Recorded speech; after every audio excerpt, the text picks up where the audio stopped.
so many amazing dancers out there. Yeah.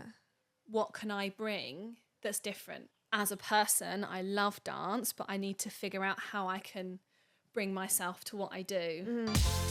Hello and welcome everybody to this week's episode of Dance Chat UK. I'm your host Karina, and this week we sat down with Hannah McGlashon. Hannah is a full-time company member with Phoenix Dance Theatre. We get into what it's like to be in a full-time dance company, as well as how to get there. I loved hearing about Hannah's experiences in the contemporary dance world. She's super articulate and wise and has so much to share. So enjoy your front row seat to this week's episode of Dance Chat UK.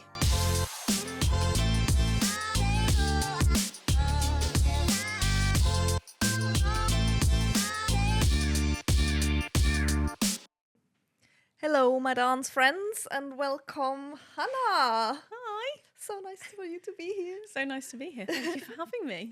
Of course, the last time I saw you was on stage. I didn't actually even see you afterwards. I know, you had So to fly just- off. Yeah, just saw you shine as the star you are. Thank you. Tell me about your work, like what you're doing at the moment. Yeah, so I'm with Phoenix Dance Theatre. I joined them in January 2023. It was meant to be just for 6 months. We were doing a project with Opera North, Yeah. a production of Mozart's Requiem, which was really fun. Lovely. And then I had a little sabbatical from the company, and then that's where I met you. Yes. We were working in Austria together on another opera, so it was Yeah. my year of operas. And then, whilst we were doing that initial 6 months with Phoenix, they kind of said, it's really lovely to have dancers in the space, you're all working together, so they extended our contracts.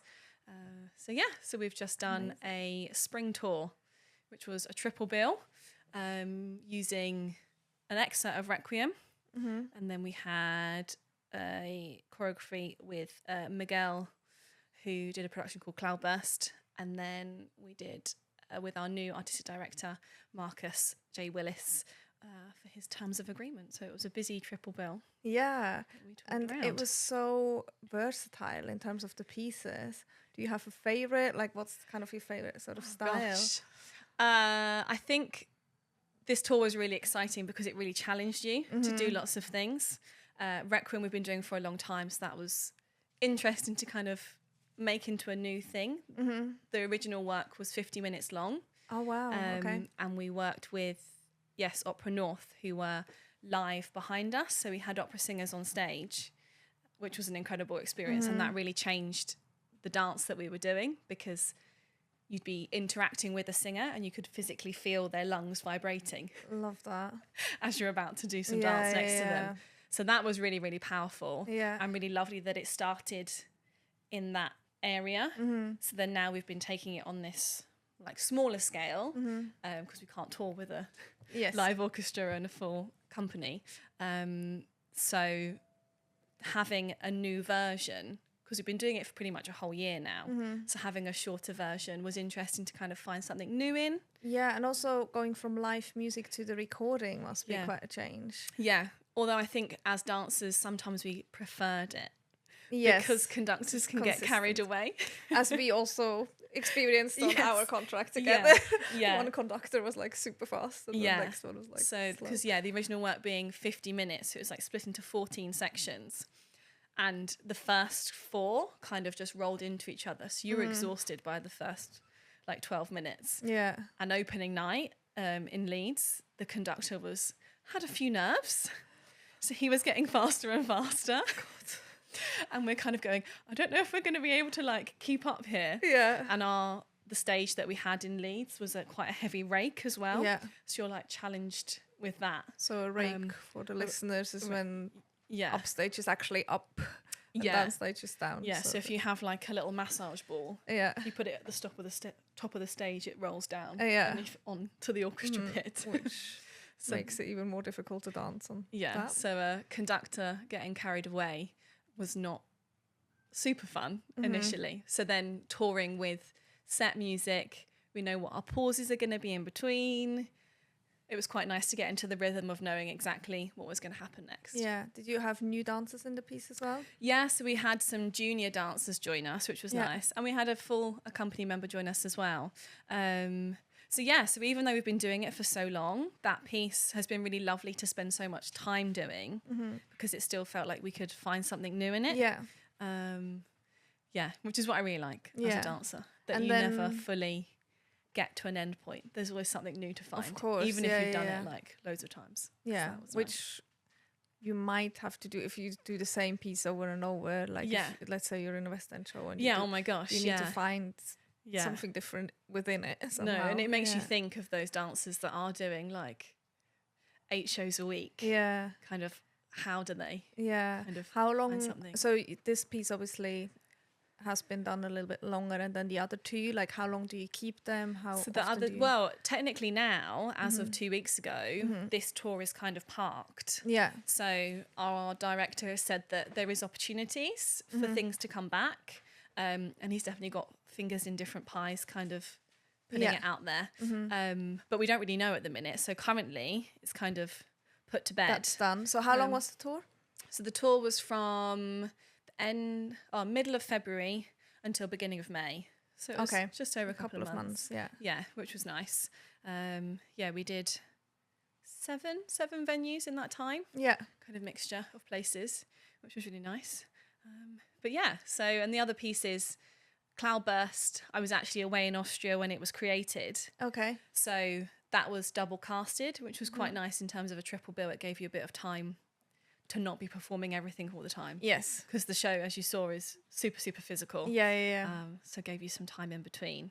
But that was a really, really, really interesting choreography. Very, very different from Requiem. Requiem was quite classical. Dane Hurst is the choreographer, and he's ex-Rombe Company. Oh, wow, yeah. Lots of technique, lots of lines, shapes, and again, coupled with the Mozart's music. Yeah. I think lots of people it's quite a pretty piece to look at. It was lovely. It was beautiful. And you were beautiful in it. Thanks. It's true. And then Cloudburst, which is Miguel, and I don't want to butcher his surname, so I'll just send it to you, and then you can drop it in. On the video, we'll put the name. But it's also ex-Rombe Company. Yeah. But he is Cuban influenced. What he comes from Cuba. Yeah.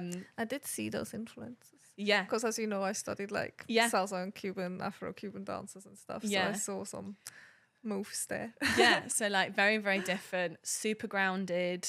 The idea was kind of come from deities and gods that have lost their powers. So it's a little bit more tribal. We make lots of noises on stage. Yeah. So to have those two pieces quite juxtaposed is quite nice, and is what is exciting about being with Phoenix, because it is a rep company. So you have lots of things you have to kind of turn your head to and jump into. So. So now this tour is done. Are you going to learn new rep? Yeah. So is it a creative period or rep that already exists? So we're kind of both actually. Okay. So we've got some of us are learning a duet for a Cohen, kind of Robert Cohen legacy performance. Okay. He passed, I believe, last year. Okay. So it's kind of to honour all the things he's done for the dance community in the UK. So we're actually learning a duet of his. Cohen's work very much comes from Graham technique. So it's a very old school, very classic modern dance. Yeah. Which I haven't done since training. Yes. How are you finding it? How's the body coping? Hips are feeling their age slightly. Yeah. But again, really lovely to try and do. So we had 2 days this week with a lady called Anne Donnelly, who worked with Robert Cohen for, I think, 10, 11 years. Wow. So she's got loads of information, which is really lovely to actually kind of be in a studio with somebody who has that much knowledge of the work. Yeah. So we're learning that, and then it will be performed in a couple of weeks' time. But then alongside that, we're working on a digital creation with 2 new choreographers. So we've got Marcus again doing a new piece, which is nice because we work with him. And then the company has just appointed an associate artist, so a young person from the Leeds area, again, to try and... Phoenix is lots about honouring and trying to bring up dance in the north. Yeah. obviously there's lots going on down south. Yeah. And funding is really tricky depending on where you are in the country. So Phoenix is really trying to kind of boost what we're doing up in the north. Yeah. So we have a new associate artist called Yolanda, who's going to be making something as well, which we have no idea about. Yeah. We've done 2 days with Marcus, which is fun because it's also quite different from what he did in the spring tour. Marcus is from Alvin Ailey. He's from America. Yeah. But, again, toured with Alvin Ailey for, again, I think 10 years. Wow. So he Impressive. is, again, a very technical dancer, but a lot of like natural groove. Do you have like training, like your warm-ups, depending on which piece you're doing? Like at the moment, are you doing Graham classes? And Well, yeah, we try to. Again, it's kind of a balance. We've also appointed a new rehearsal director. Okay. So an artistic management person who's coming in, and he's kind of assessing what we need on a day-to-day basis. When we were doing the creation with Miguel, when he then came back in, he would teach class every day. And that then really influenced what we were then doing and really useful. Yeah. Because he'd be adding things into the rep and going, so you want to think of this groove that we were doing across the studio. Yeah. And you go, okay, I can get into it now, rather than being like, he's just put 7 moves together. Yeah. How am I going to try and recreate that? Yeah. But that's so great for you guys. Like, Oh my because it gosh. makes it interesting. Yeah, having so many massively. different styles within contemporary dance, obviously. But Yeah, massively. And Marcus coming in, we tend to have Horton technique now, okay. pretty much once a week, because that's very much linked to his training, Yeah. which I never had in school. So that's also really lovely now to kind of be, very much in the professional side of dancing, but still kind of learning new techniques and different things. You kind of think you get your training and you have those little pockets that they offer you in your school. Yeah. And then you're like, okay, and then I just go out and do dance now. But you then never stop learning, isn't it? You learn on jobs so much as professional dancers. Yeah. So it's really great. And the company, it's an open conversation constantly as to like what we're needing and what's working. Yeah. It's more of a creation time. Is improvisation useful to kind of get creative juices flowing? And then when we were in the tour, we did have a couple of improv classes and we were like, just tell us what to do. Yeah. We don't need Our brains this. are tired. We just want to know that it's a tendu, it's a plie, Yeah. it's a shift across the floor, and then we're done. But it's nice that they include you in the conversation about what you need. And Yeah, massively. This is my first time working professionally with a full-time company. Yes. So I don't necessarily know if this is the It's norm. normal, yeah. And I think my understanding is potentially it's not the norm. In every other dance job, it's you come in, You do your job. you do your job, and you go. Do what you're told. They have other things to tick box and Yeah. they need to do. So the fact that there is like conversations about everything Yeah, I love that. is really lovely. We have we just had a debrief meeting about our tour to kind of be like, what went well? Yeah. What do we need to think about in future venues? All of those sorts of things, which is really handy. What is it like to be on tour? Like, how did they get handled? Do you have a minibus, or did you all travel separately? And do your Kind of accommodation? different. So they organise travel and accommodation for us, Yeah. which is really handy because there's other companies I know that you have to organise yourself. Yeah, definitely. And I think my brain, when you're focused so much on what you're doing creatively and physically, then having to try and admin your life and Find go accommodation and book travel. it's a lot more stress maybe. So But did you all travel together? all travel together, kind of a mixture of, generally it's trains, but there's a Yeah. few times we've had a little coach back, which has been quite fun. Cute. And To you and from. toured around the UK. Toured around the UK, so I think this first one again was mainly in the north, but then we came down to London for a little 3-day venue pit stop, which was really nice. Yeah. But yeah, lots in the north, which was good. How is it working this closely with this group of people, with the dancers in the company? Yeah, it's lovely actually. We Yeah. have a really, really nice group of dancers. Lots of us joined in the January together. So there's only one dancer who's been there for 7 years and Oh, everybody wow. else is new. Okay. How come that it was such a big shift? So the company actually had a bit of a pause period. Okay. So they've been going for 43 years, Wow, Phoenix. I So didn't they've know it got was so long. massive history. It was founded in Leeds by 5 black male dancers. Okay. So again, in terms of the company and all of the work that they're doing towards kind of building up Leeds and the importance of it being from there, very much stems from the beginning. So there's a massive history. And then 2021, 22, they had to kind of have a little rethink in terms of, as a business, obviously dance is a very turbulent industry. Yeah. And I think post-COVID as well, in terms of trying to manage what audiences, what do audiences want from theatre, Yeah. it can't necessarily always stay the same. So they actually took a pause period, and I think it was like 7 or 8 months where they had no dancers in the space. Yeah. Kept all of their office staff and all of that sort of thing, to kind of really re-strategize. Okay. And then get a new plan moving forwards, because they were like, we've gone 40 years. We want to make sure that we can then continue for the next 40 years. Yeah, I think COVID gave us all a time to pause and sort of rethink. Yeah. So they took it Yeah. very serious. That Yeah. pause, yeah. And I think on the outside, suddenly, like from a dance perspective, after COVID, you see these companies that are maybe not doing tours and things, and you look at Phoenix and you're going, oh my gosh, they've got no dancers. Like, what's going to happen?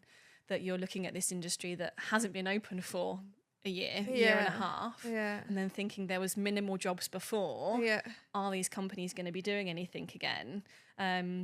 But now on the other side, and the company being really open about all the decisions they've made, you can see that it was very much for the longevity of the company, and that they needed that period to kind of go, how are we going to be working in the next few years? Yeah. What's our template for a year, 2 years, 4 years? What's your contract like? Like, how long is it? Is it kind of indefinite right now? Or? We had a 2-year contract. Yeah. So I'm currently there until June 2025. Oh, wow, yeah. So amazing. Again, as a dancer, to have, I've never had that job security. Yeah. Before was That is always amazing. working like from piece to piece, like, project to project. Lots of muggle jobs in between. Yeah. So I've done cafes and cinemas and all of those sorts of stuff. Yeah. So it's really lovely to have that kind of job security now. Yeah. I'm really investing also like the company's mission for what they're wanting to achieve. Yeah. So you feel, it sounds like you feel very well looked after. Oh my gosh, Yeah. no, really, really lovely. And yeah, like I say, with all the dancers, because lots of us joined in that January together, we've really like knitted together. We've all very much had the same experiences. So no one's kind of going in necessarily with a hierarchy. Yeah.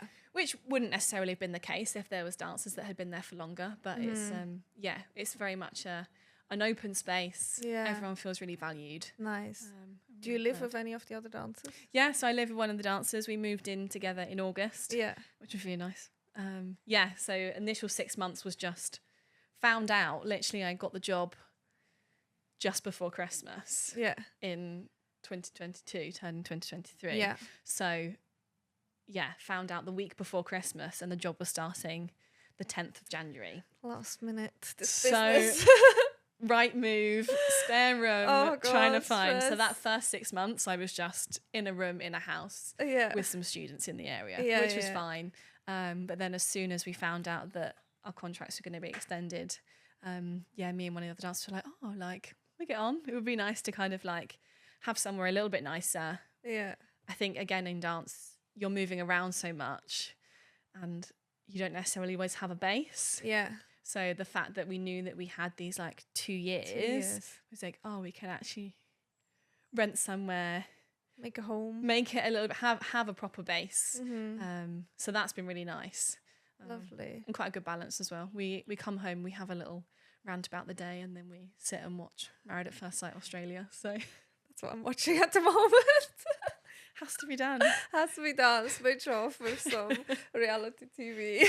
Exactly. Yeah, that's important. And also that you can support each other. Yeah. And, you know, as you said, having a rant is sometimes very important. Yeah, With no, your best friends, like, obviously be careful who you're ranting to, No, but No. with your best friends is important. Yeah. What does a typical day in a life look like? Day work? Yeah. So We're in the studio from 9:30. Yeah. But That's quite an early start for a dance yeah, but company. actually class doesn't start until 10. Okay. So they factor in a half an hour warm up for us, Okay. which is really lovely. Mm-hmm. But yeah, we have to be in the building from 9:30. We have half an hour to kind of do a yoga or a stretch. We have Nice. a little cross trainer and bike if you want to kind of get that going. Yeah.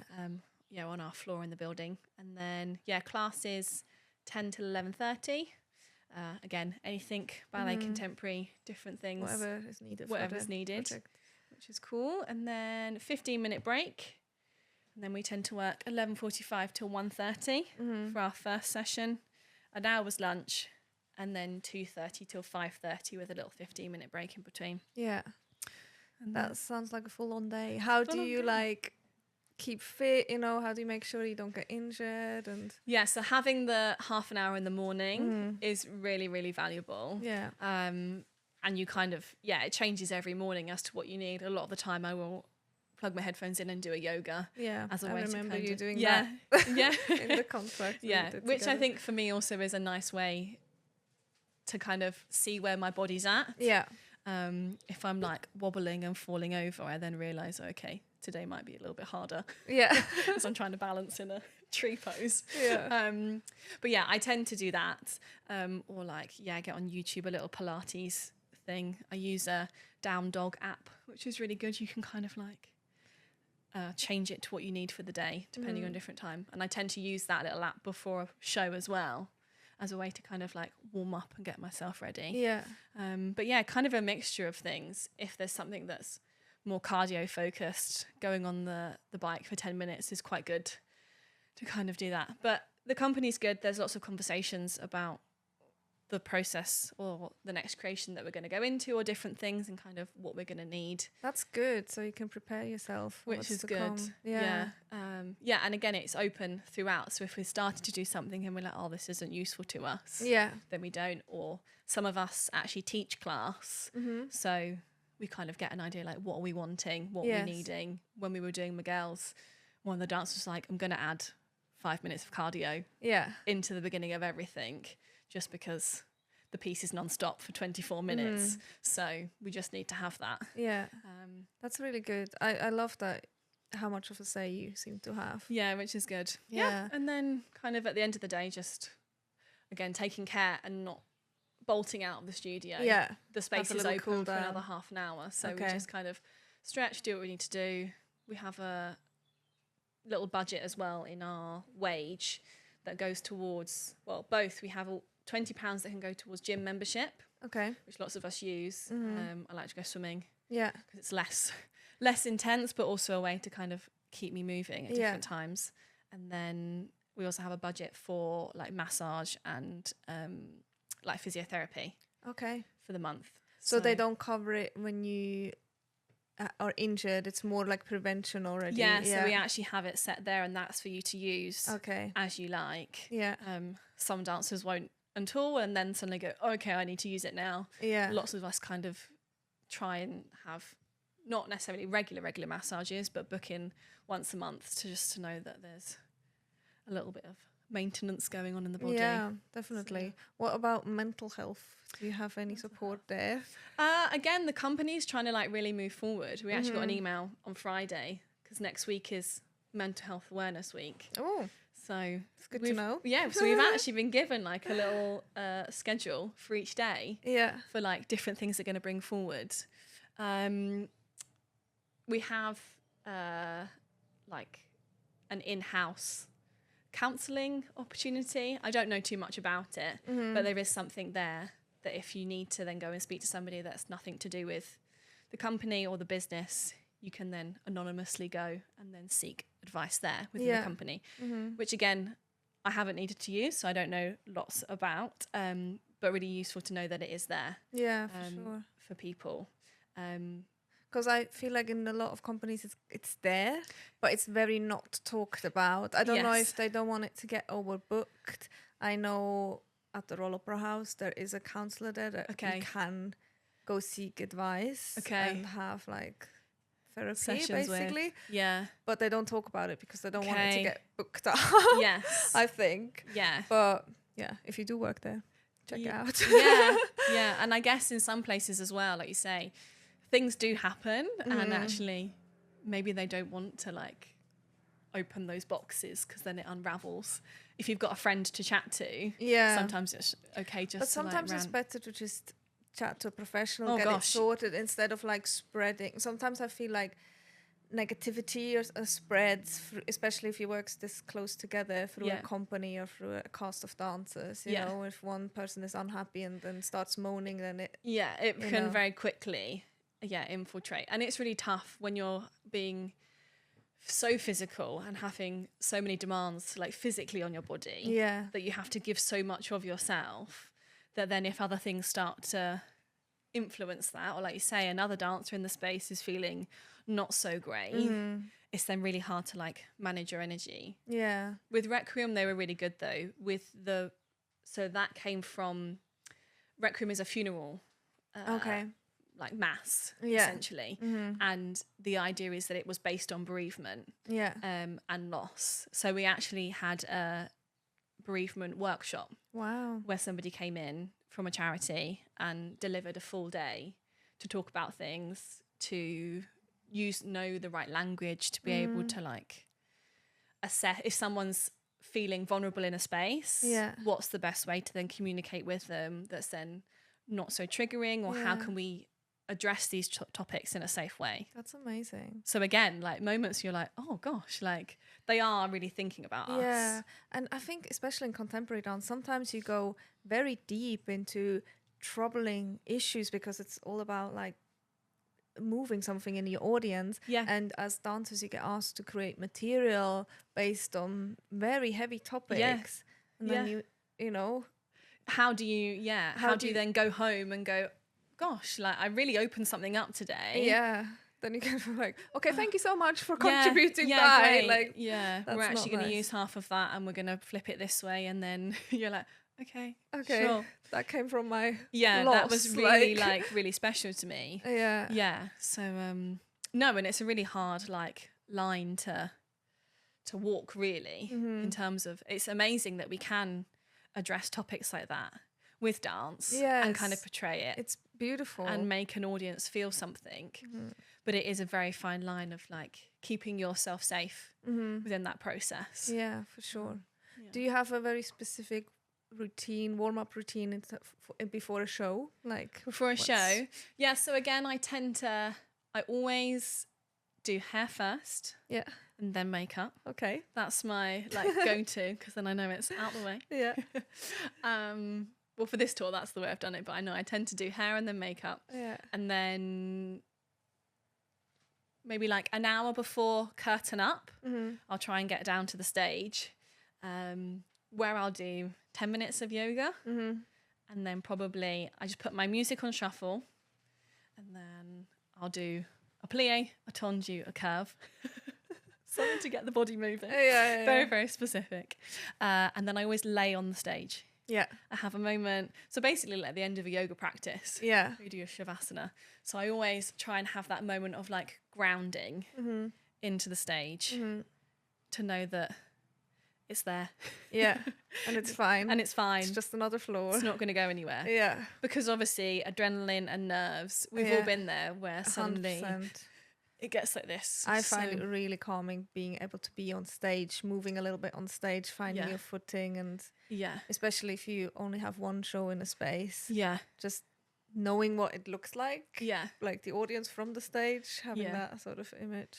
So I definitely have that moment. It's quite funny. So the company was fortunate to go to South Africa in the autumn.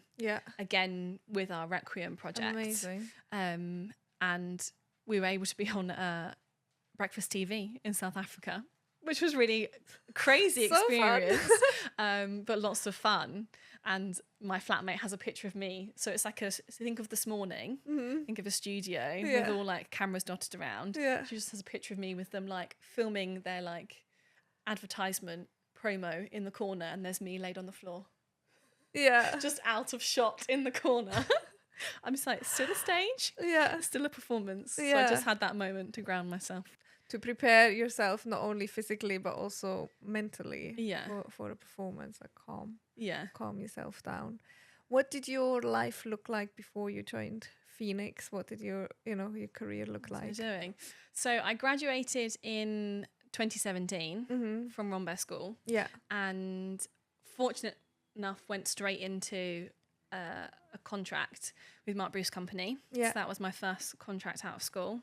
And then, from there was kind of freelancing, doing lots of different things. I worked with Christopher Thomas Dance on the Sadler's Wells Young Associate Programme. Yeah. So did all the commissions there. And then, lots of different projects with lots of different things. But obviously they are, like I said earlier, split between then having to work in a coffee shop. Yeah. Did worked as working with it was called Pops Tots, and it was an inflatable kids play area in the local community hall. So 1 week you were on stage at Sadler's Wells, and then the next week you were... Next week I was making sure there was enough balls in the ball pit. So, but that's how it goes, isn't juggling many, many things. Mm. Yeah, and then obviously we had COVID where we did nothing. Well, everyone had to take a little pause. Yeah. And then, from there, I then actually did lots of dance teaching after COVID, which I felt really grateful for, because the fact I was then back in a dance studio more consistently was really, really lovely. And one of the dance schools I worked at was the dance school that I trained at before going to Rombe. Oh, nice. So she was really understanding and knew that my aim was that I still want to be performing. So if things came up, she was like, that's fine, we can find cover. But was also really good in terms of if I needed studio space to film something or get a reel together. Yeah, because back then it was all about the video submissions and all of that sort of thing. Which again is another side of the industry that's quite full on. Did you feel like the teaching experience helped you in your performance career? I think it was... I think it's really valuable, actually. I really enjoy, as a person and a dancer, I really enjoy trying to understand how people, process movement.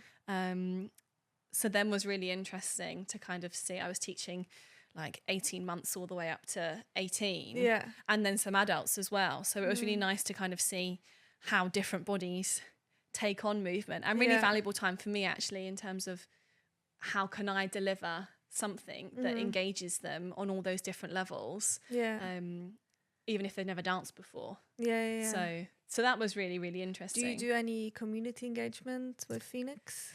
Yes, so we have a community tour, which is what we'll be going back to in the autumn, which lots of different venues. So we did kind of black box, so normal stage performances. Then we did things in schools, and then really unconventional dance spaces. So we took one of the pieces for our spring tour. We took a little excerpt of it and did it in a medical museum. Wow. So people were just walking around, and either people would be at the museum anyway, or they were following a Phoenix and going, oh, we're going to go and watch. So the idea was trying to get dance to people that wouldn't necessarily always see it, always have access to it. And in those spaces, do you then teach? So then we have opportunities, not necessarily the unconventional ones. Those are a bit more schools. Demonstration. But the schools, we do lots of stuff. We have a youth academy as well, where you have opportunities to work with young dancers who are maybe on a journey to a vocational school, which is also lovely because they come with lots of energy. I think when I was teaching in schools local to me in Essex, you have some kids that are super hungry to be there, but you also have some kids that are just sent there by their parents. Yeah. So again, that's a balance. And I think that's what I found hard, because I love dance so much. I would be giving so much. And it takes a lot of energy. So much so that I was then maybe neglecting my own training and actually what I should be doing. So, but you found your way. I back found my into way. It, yeah, obviously. for sure. I had in a big way. Yeah, no, exactly. I had an opportunity with Mark Bruce Company. They had a company of 5 dancers for their previous tour that they've done, and COVID was still floating around, and they were concerned that if one dancer went down, they'd have to pull the show. Yeah. And obviously, in terms of a business model, no one was in a position to do that because you'd lose so much money. Yeah. Theatres are only back up and running. So fortunately, they called on me and said, we'd love to have you as an understudy. But that also then gave me experience as a rehearsal director. Amazing. So I did that for 3 months in the January of 2022. How did you find it to be a rehearsal director? Daunting to begin with, again, because some of the dancers in the company, in Mark's company, have been there for years. Jonathan Goddard, again, ex-Rombear, is a bit like dance royalty. Yeah. So then suddenly be in a position where I'm able to give him notes. It was, well, not directly to him because he was wonderful, but in a space where you have that like authority to kind of make notes on what's happening was a little bit daunting. But having all of that teaching experience across all of those ages before, I felt confident going in knowing that I could bring something to the space as well. And also maybe easier because I was also learning the show as an understudy as well. So there was lots of times where I was asking questions and having that inside knowledge rather than just coming in as a rehearsal director and trying to pick up the information as it was going along. Is that something you would like to do in the future as well? Like For sure. So again, Phoenix have been incredible, and that they're really open to kind of artistic development and things that you're wanting to do. So for the community engagement tour that we had in the autumn and we'll have again next autumn, I was the rehearsal director for that. So that was really, really great to kind of have that responsibility again so quickly into joining the company. Which also felt quite daunting because, like I said, all of us joined together. And there isn't really that hierarchy, and suddenly I'm like, I'm now telling you like the counts and the music and things, but I really enjoy it in that professional environment. Because I feel like I have one of my unique selling points as a dancer when I was in school and then auditioning was that I pick up detail really well. Probably similar to you. That and I can pick things up quickly, and musicality I'm strong at. So those are natural skills that I have, and therefore lean quite nicely into a rehearsal director position without too much extra thought. Definitely. And you have a lovely personality as well, so I'm guessing none of the company members had a problem with you. No, it was all okay. Feedback. Sometimes it was, again, at the end of a week when we'd be doing lots of different things and we'd be asking to do Requiem again and we'd been doing it for a year. There'd be a few eye rolls and they'd be like, come on guys. If somebody else is in the room, you just get on and do it. So it's, again, finding that fine line, because I don't necessarily want to be a super authoritative person. No. But the job has to be done at the end of the day. Yeah. But there's been a really good balance. And like I say, that respect is really there within the company. So even if someone gets a bit too loud or a bit too chatty, you can quickly get them back in. So. Going all the way back, you said you went to Rombear. How was your experience there? Do you feel like your studies prepared you well for your career? Rombear was always my dream. I did ballet school auditions at the age of 16. I wanted to be a ballerina. But I was never ballet aesthetic. So I... Talk about that. So I tried them all and got, I think, like 7 rejection letters.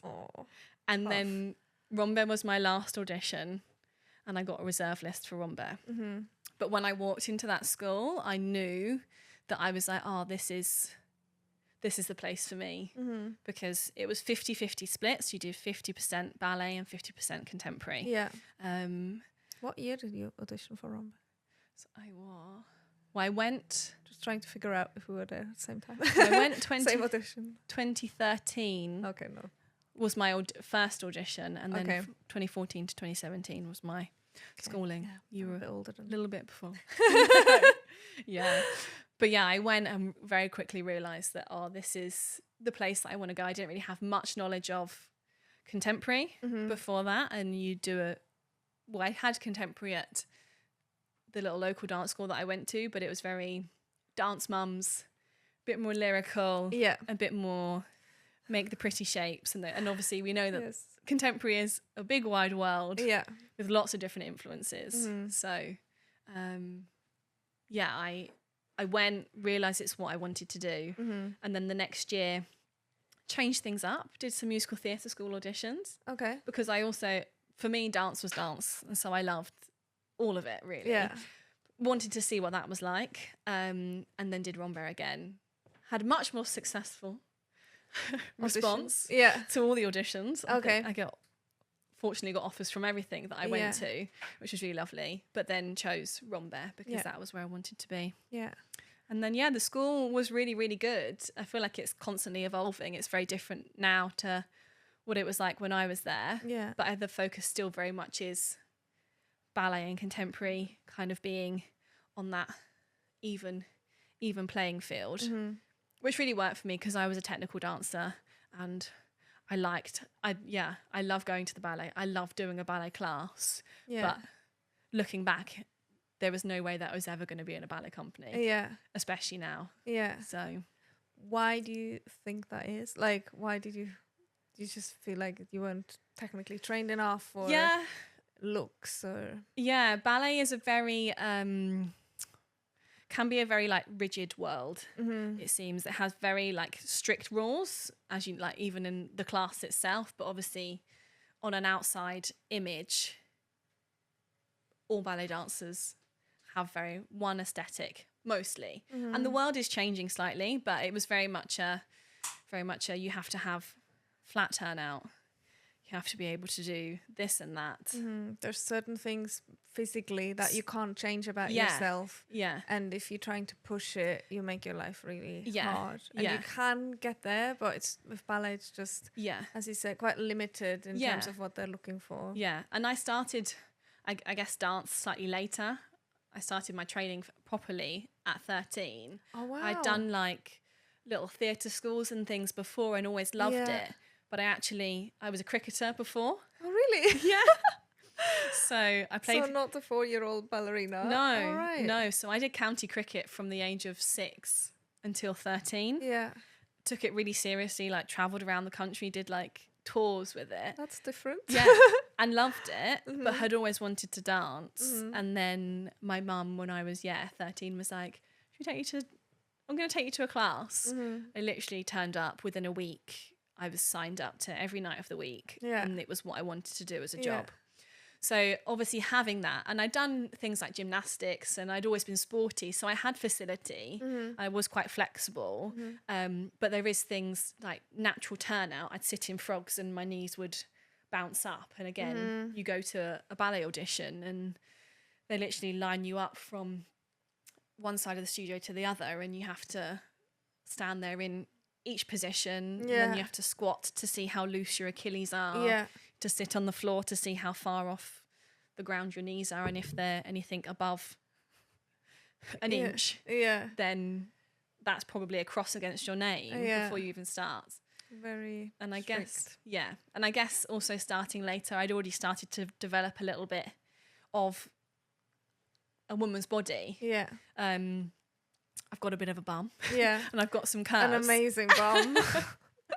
So again, that doesn't fit the ballet aesthetic. And I'm also tall.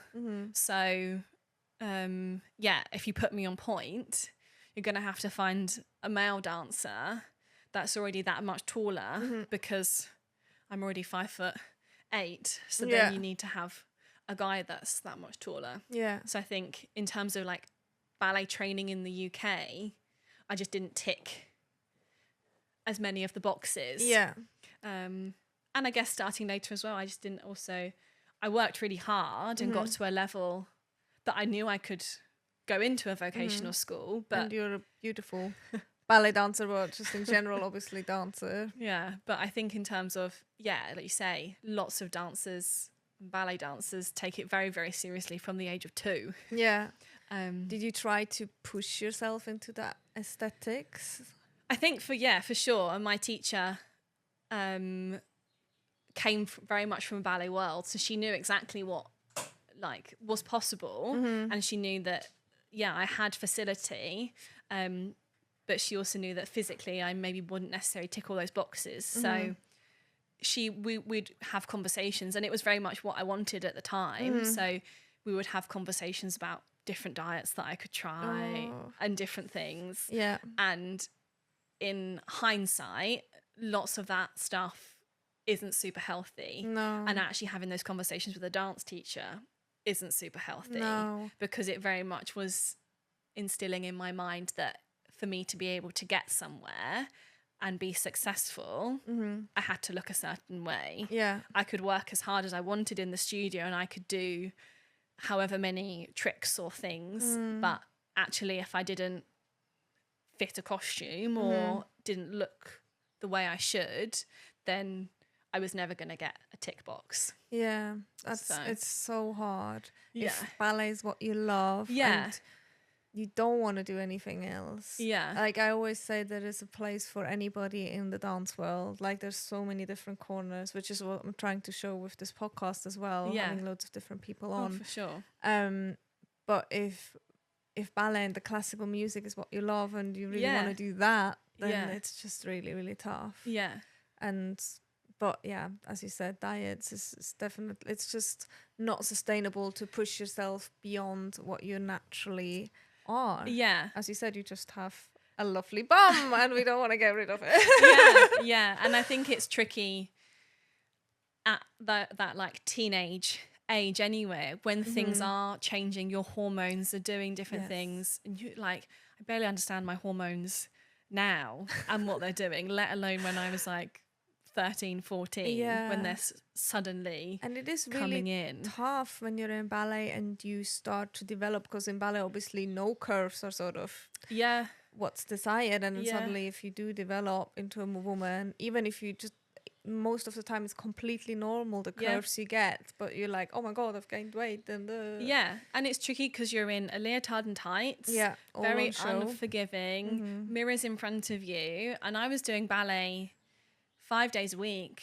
so like, and if I didn't do it, if I didn't do that amount of like training, then I don't think I'd ever have caught up to get to where I needed to be in terms of getting to a vocational school. But obviously all you're doing is getting out of your school uniform, putting on a leotard and tights and going, oh, okay, there I am. This is what I look like. So it's hard to get not wrapped up in all of that and still enjoy the dance and focus on that and focus on what you can do and not what you're not quite. And I used to stand in front of the mirror and like, you know, squeeze my thigh a little bit, like, oh, I wish it was like a little bit. But then I also realized the changes I would make are so minimal, you know, so just like a little bit less here, and you know, you just pick yourself apart in the mirror, isn't it? And I think I always knew that I was a strong dancer.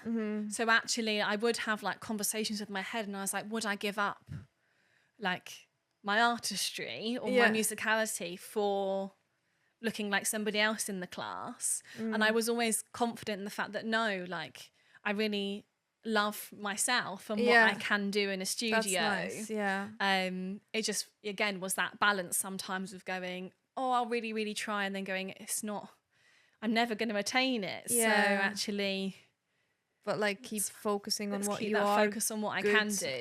At. Definitely. So you felt way more acceptance in the contemporary dance world. Massively.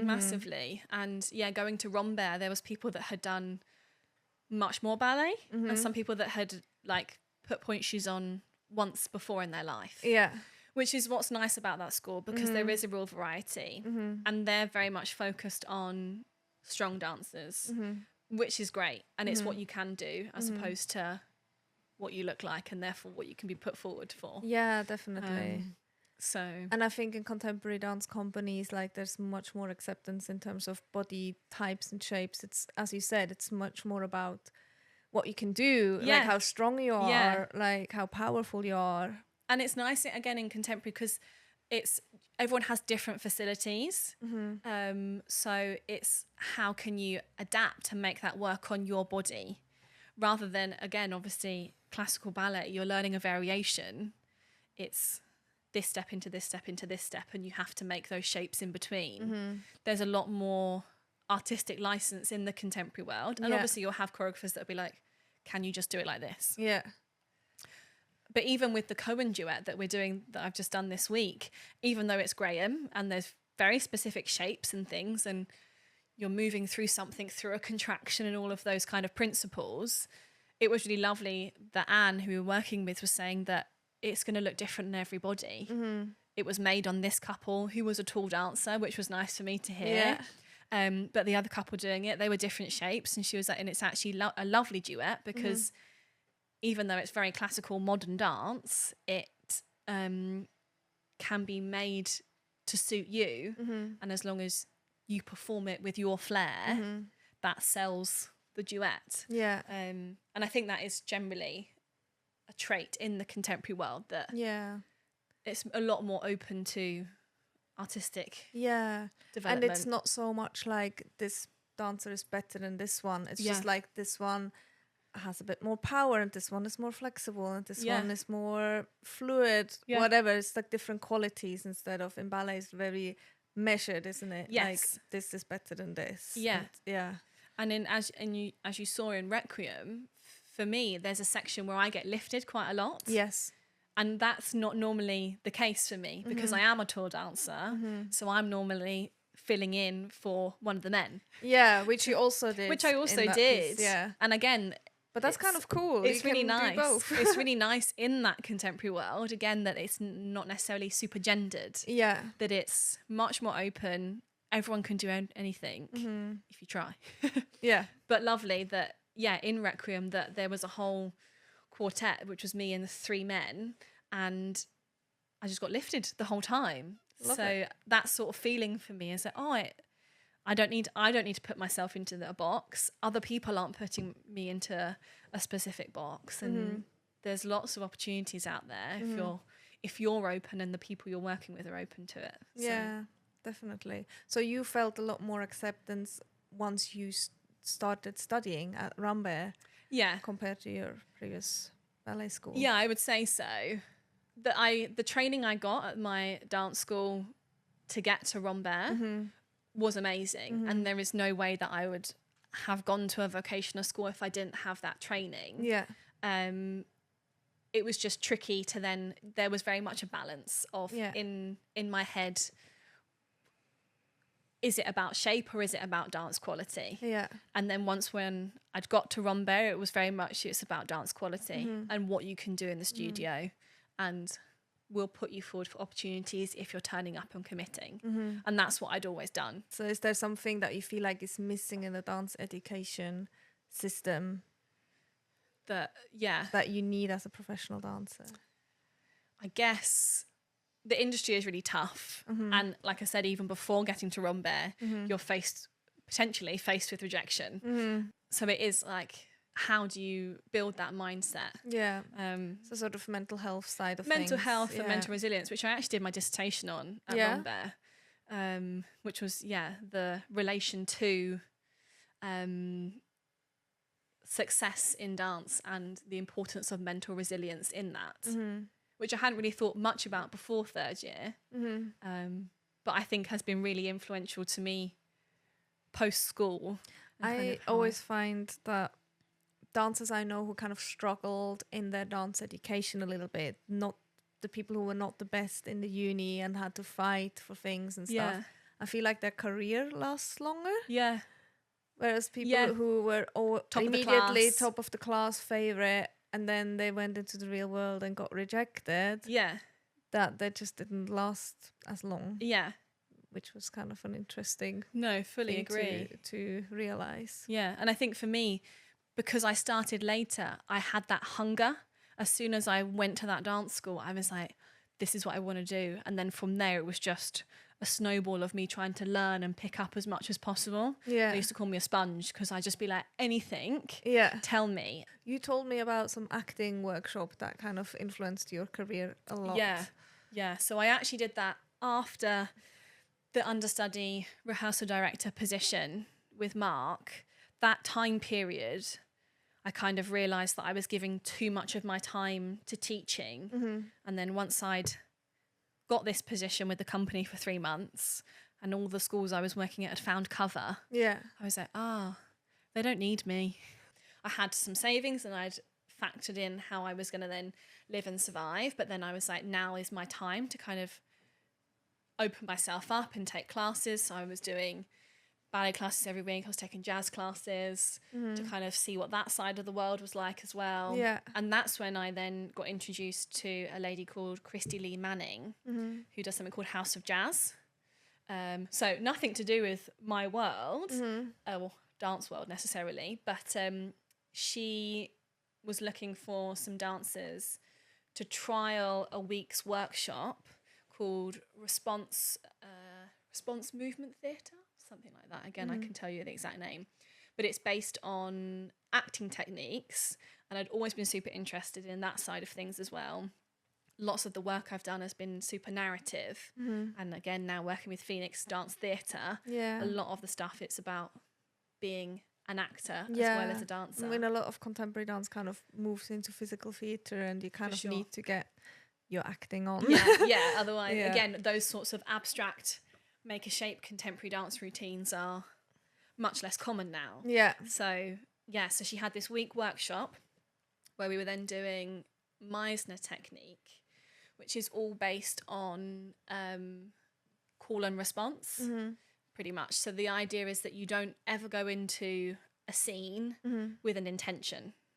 Okay. You know who you're going to meet and maybe like what has to be discussed. And then anything else that comes out is an honest and natural response to your scene partner. Okay. So it was very much heavily acting, but then the idea was that how can you then couple that with dance? And rather than having a scene partner, you have the choreography. And rather than a script, you have the music. So rather than going into a routine going, oh, it's a jazz routine and it's this style, so I'm going to perform it like this. Yeah.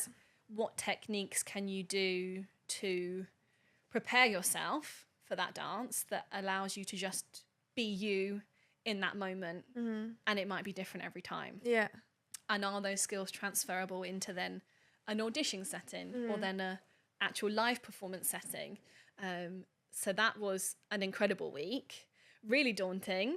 So interesting. So interesting. And yeah, she's an incredible woman that, I'd say that if you're in the dance community, any part of the dance community, get yourself to one of her classes, because she has such a passion for the industry, specifically jazz. She has a very strong connection to the jazz world, but she definitely appreciates anybody that loves moving and therefore wants to kind of celebrate the individuality in every person, which is lovely.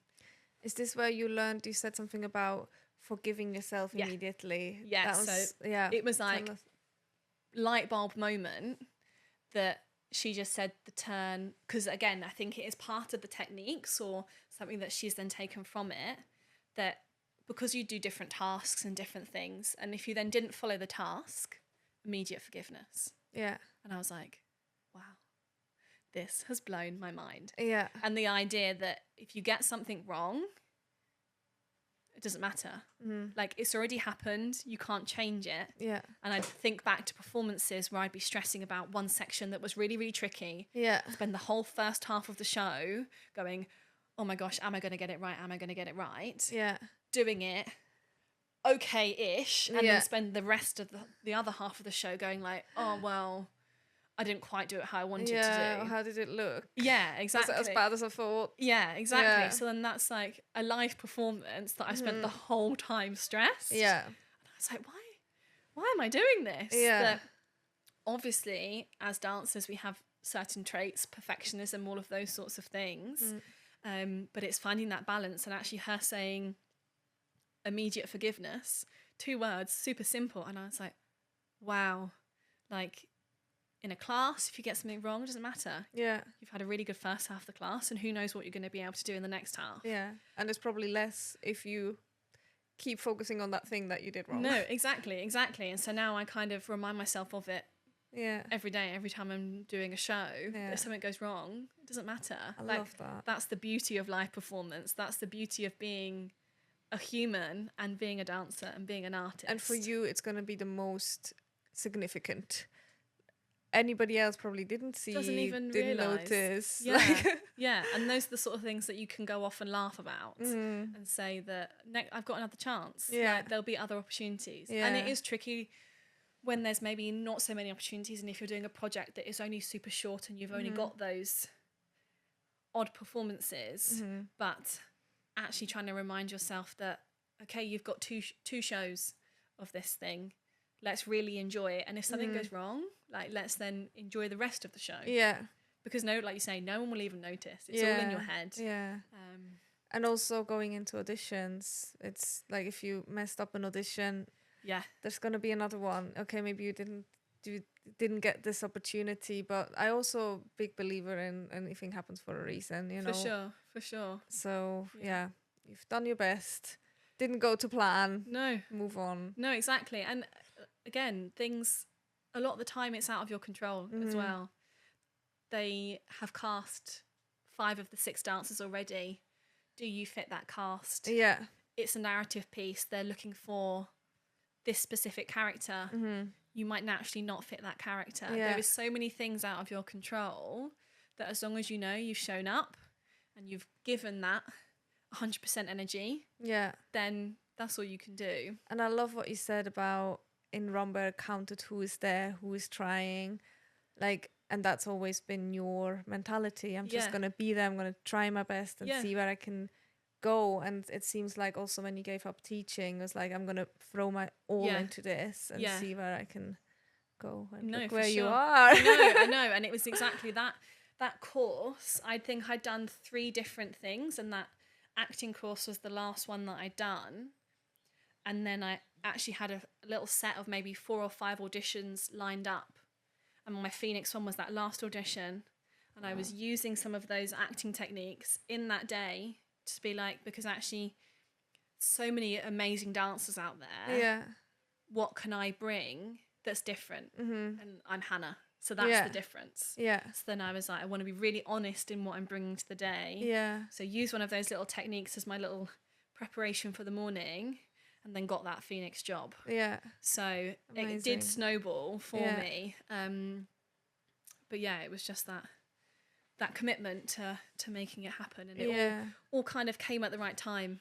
I'm also a very much strong believer of things happen for a reason. Yeah. What you just said about your Hannah, you mentioned something about being a human first. I know, like, obviously as a dancer, it's so all involving, like we give it all of us. Yeah. And it's almost like I'm a dancer, that's all I am. Yeah. Yeah, no, for sure. I think maybe going back to that, what are schools not necessarily focusing in on?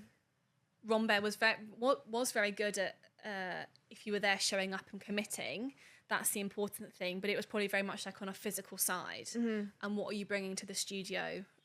And what can you deliver as a moving body? Yeah. And yeah, I guess lots of people go from training going like, you have to be here on the right count in this spot in the space doing this move. So, and that was, again, very much my mentality. I was good at detail. I was good at musicality. So I knew that I could be in the right space at the right time doing what I should do. And then you go into the professional world, and then choreographers have different ideas, and they want to, like you say, ask different demands of you, and they might have other corrections. And you're thinking, but I'm doing what I've always done. I've always been there at the right time and doing this and doing that. But actually, there's more that they want, or more that you can bring without knowing what that is necessarily. And I think my first contract, I needed that time to kind of realise that as a person, I love dance, but I need to figure out how I can bring myself to what I do. I very much went into my first contract like, I want to do everything, puppy dog, open eyes, again, absorb. Yeah, whatever you tell me, I'll do it. I'll take it on. But actually, at the end, then you're overthinking lots and lots of corrections, or thinking too much on all of the things that you're being told to do, which is right. A director has an image and they're going to tell you what to do. But my puppy dog energy wasn't leaving any space for Hannah to bring herself to the dance at the same time. You almost lose yourself in what all the other people are saying about you. Yeah. So I think that's only something you really realize once you're outside in the big wide world and you have that experience, and different people will react differently. I took a little step back, knew I was always going to be dancing still, but didn't have anything immediately lined up, and was like, right, okay, again, get back in the studio, do some training for myself. What can I bring to my next job that's going to make it a healthier balance, rather than me being like, I can do it all. And actually, technically, things do go wrong. Yeah. Like, again, it was just, I didn't have that immediate forgiveness at that point. I wanted to get it all right all the time. And therefore making, me, the person inside, smaller and smaller and smaller. So, which I came through. Again, it was massive, massive learning opportunity for me. And will be different for everybody when they go into that first job, and they might not have that. Or But I feel like as dancers, sometimes we can almost think of ourselves as just another number. Like, there's so many of us. For sure. But as you said, like, it's starting to think yourself as a human and bring that energy to an audition and be like, no, I'm bringing this, you know? Yeah. And I feel like that actually really helps in audition if you're not this like shy and like, please take me. Like, no, exactly. And I could do anything you ask me to. They want to see what you can bring as well, like, and what you're about. No, for sure. They want to see you a lot of the time. Now, actually, being on the other side, I was involved in the next apprenticeship auditions that Phoenix are offering. And obviously, I'm on the table this time, so I'm seeing young dancers, and what you look at is how they're engaging with other people in the space, what sort of questions they ask. They might get things wrong. You're not looking if they've got the best feet or they do 2 turns. You're looking to see if they seem like a nice person. Exactly. Very that. Because especially for a long-term company contract, you want to have somebody nice in the space who's eager, but not desperate. No, exactly. Yeah. And we've said that it's so grueling on the body. What we do can be so physically intense and draining that you want to know that the people you're spending your time with are nice people. Yes. And can bring that energy even when it's tough. That it's like, okay guys, I know we've got a hard day or it's been the end of a hard week, but we're all here and we can support each other. And it's, I think it's much more valuable now. You kind of learn those things, that actually what you can bring as a person to a job is most, if not nearly top, of importance in terms of getting things. Do you have any ambitions for your future? Ambitions? Well, like any dream jobs that you would love to do? I think Phoenix has kind of ticked a big one for me. I never thought I would be in a rep company, even though Rombear, we had kind of a little check-in in our 3rd year as to kind of where do you see yourself and what do you want to do. And I had 2, and it was like I wanted to work with Mark Bruce because I'd done summer schools with him and loved his work. So I was like, I wanted to do that. And I was like, big picture, I'd love to be in a rep company because I thought I was a versatile dancer. I thought I could apply myself to something like that. And went straight out of school into Mark Bruce.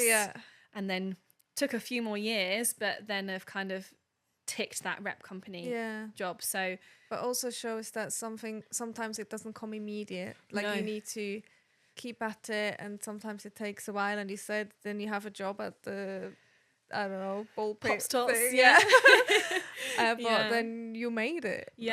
No, and it's really exciting now because in terms of my dancing, it feels like it can just keep going like this because we're doing so many different things. My brain is constantly getting new information and being able to challenge itself, but also obviously having all of that experience that I've gained over the last 6-7 years to kind of go, where could I go in the future is really, really exciting. And I think building maybe longevity, building the skills in rehearsal directing, I'm really, really enjoying, and know that I would potentially love to move into something like that when my body gives up, doesn't want to do which is so much not moving gonna be anymore. anytime soon. Yeah. But no, I'm just really happy where I am currently, being able to move and explore and kind of see what else I can do. Amazing. Hannah, thank you so much for coming and sharing your stories. It was so interesting to hear about your life in a professional dance company. Oh, thank you very much for having me. It's been a pleasure. You're very welcome. Thank you so much for listening to today's episode. We have many more incredible guests and conversations coming up, so please subscribe to our channel so you don't miss out. You can find us on all social media platforms under Dance Chat UK. That's the easiest way to get in touch, and we love to hear from you. Also, if you could spread the word and tell your friends about us, we would love to welcome them into our little community. Enjoy your dancing, and I'll see you next time!